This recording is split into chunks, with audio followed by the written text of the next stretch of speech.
Hello, and welcome to the Being an Artist podcast. I'm Allie. I'm Liam, and we are the co-founders and leaders of the Being an Artist program.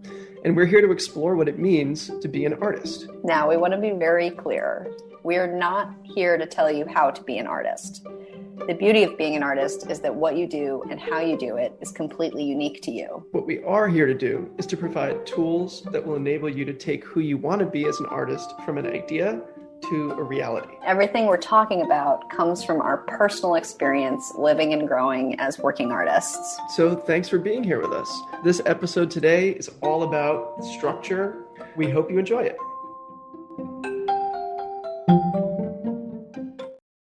Before anything else, you need basic structure to do anything. Well, most people would have proved that that's not correct. That's true. No, but there's some kind of structure always, even if it looks like chaos. Can you say more about that, actually? Because that's a really important concept that we teach. Well, about how there's always some kind of, or there needs to be some kind of structure. Or how there actually always is one, whether you're acknowledging it or not.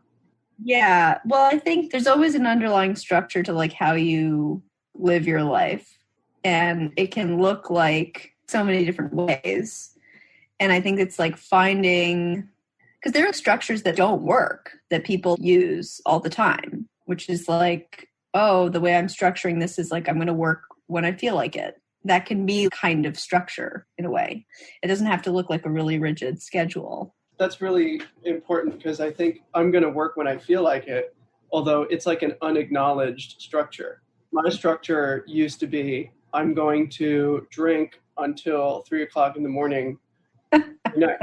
And that was my structure. Yep. And then I'll wake up at whatever time is humanly possible after that, and then scramble to try to get everything done like as fast as I can while also pretending that I didn't drink until 3 o'clock in the morning the night before. 1,000%. Yes. So what you're pointing to is that, and if you would have asked me back then, and this was many years ago for the listeners at home, as we're not talking about last week. If we could go back in time and talk to me back then, I would say, oh, I don't have any structure in my life. That would be something that I would say. But what you're saying is that, in fact, I do have a structure. I'm just not acknowledging it. I'm not looking at that my structure is, without fail. Yeah, no, really. And people are predictable. They have their thing that they do. Like, you know, the friend that you always call to be on a job with you or whatever. And like, you know, they're going to come up with the most insane excuse why they're not going to be there like the day before. It's predictable. It's like clockwork. So there's a certain amount of structure to that. I'm remembering, now that I'm looking at my old life that way, I remember my friend David, we used to go out every night and party till, and by the way, these were some great parties. Yeah, I'm sure they were. How many years ago are we talking here, Liam? Like, when was this happening? In this particular case, I'm speaking about somewhere around 2004, 2005. So this is many. So you would have been what? Don't say that, but I don't want to out myself. Okay. In my 20s. But that was my structure. I would like whatever all day, and then around 8, 9 o'clock, I'd get ready, and then I'd go out to some amazing party. And then my structure was that I would wake up in the next day around 11 or whenever I woke up, and then I would call David or he would call me, and he would go, "You're not going to believe what happened last night." But really, like every day. And it was a structure. It was like, without fail, that would be like what we would do. Yeah. That was totally. Radically ineffective for accomplishing my goals.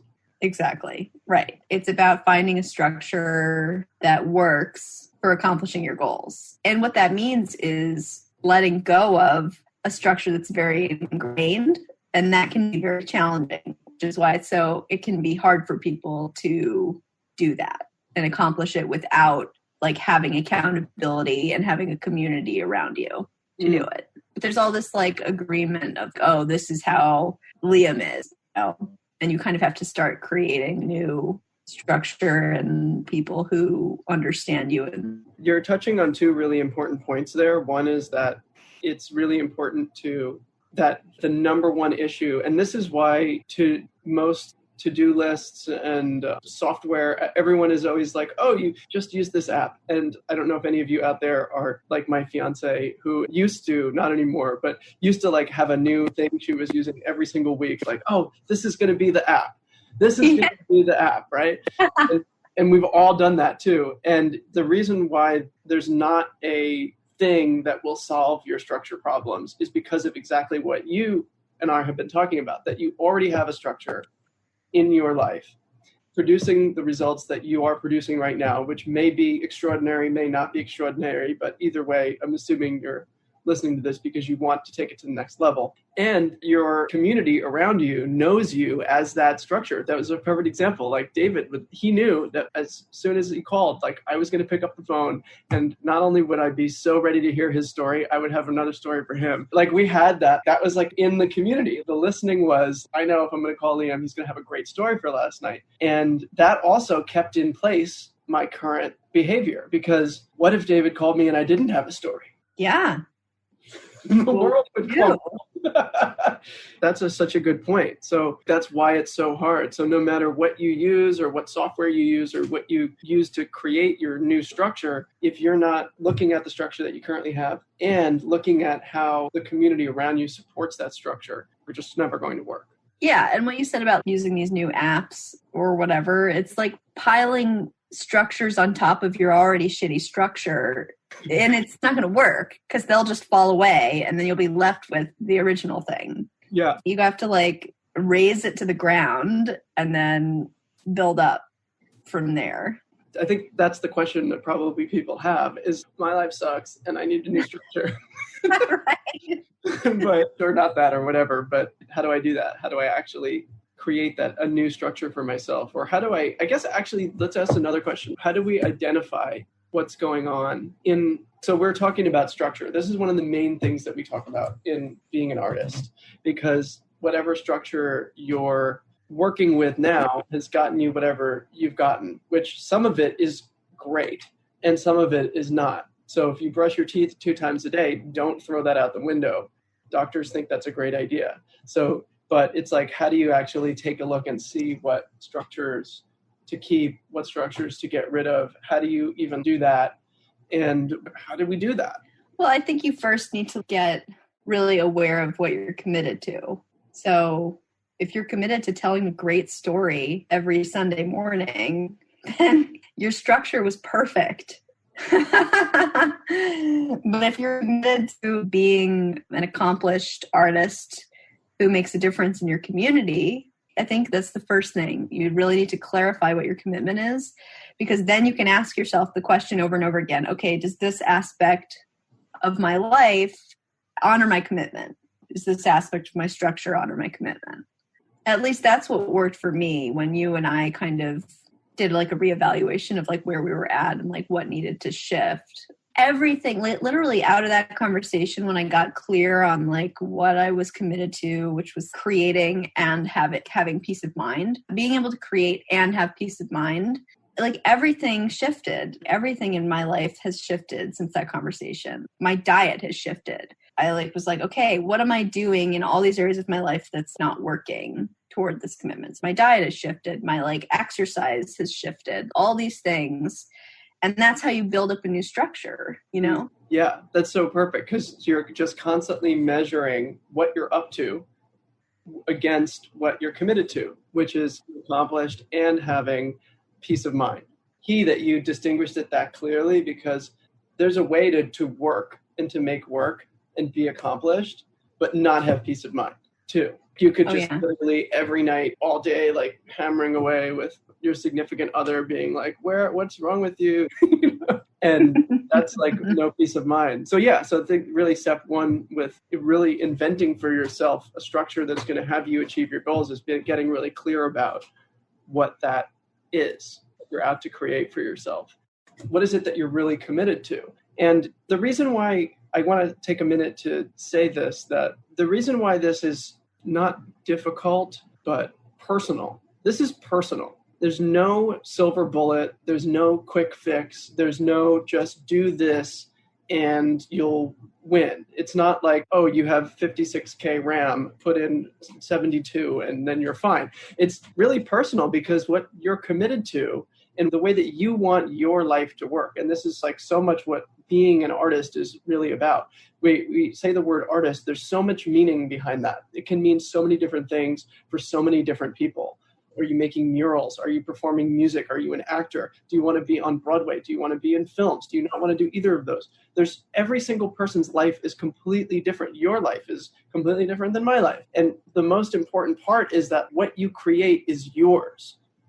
Because no one can tell you what's going to work. You have to actually try it and see. You have to actually create that commitment for yourself like you did, and then wear it, try it on, and for a little while, and then be looking in your life. So that's also part of why in being an artist, we do that work as a community, because you have a community that's around you that is all up to the same game. They're all looking at, how do I support my art career in this way, or how do I do this and how do I do that? And being in that inquiry together actually supports you in being able to discover it yourself.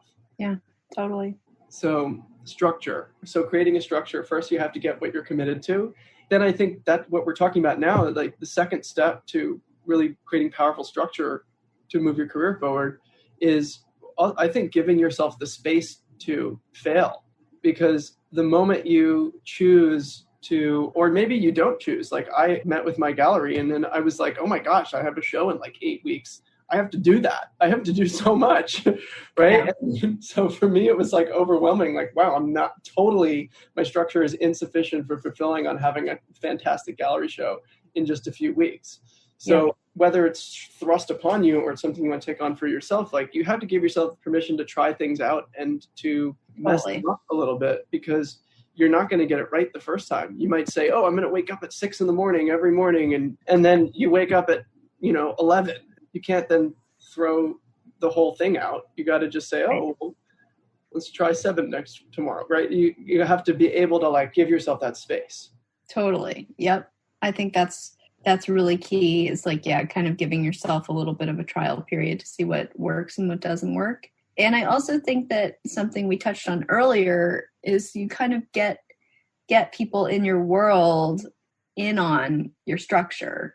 Even just like what you did, like sending me your schedule that you created. Me telling Aaron, I'm going to go for a run every morning this week. Stuff like that makes it a little more real. So it's not just something you can like creating some accountability out in the world also really contributes to like shifting the paradigm of your structure and what it was before and what it can be now. Yeah, so that's making it real. Because it really is real. It's not real until it's out in the world, until you tell somebody else, until you tell, especially your significant other, the person that you share a bed with and wake up with and go to sleep with, you have to tell them that you're out to change your structure. Because otherwise they're going to be like, what happened to you? What are you? Yeah. They're going to be like, who is this person? Yeah. Why are you up so late? Or why are you trying to get up? Why are you trying to do this? They'll be so confused. The people around you will just be confused. You start doing different things. You have to tell them what you're up to.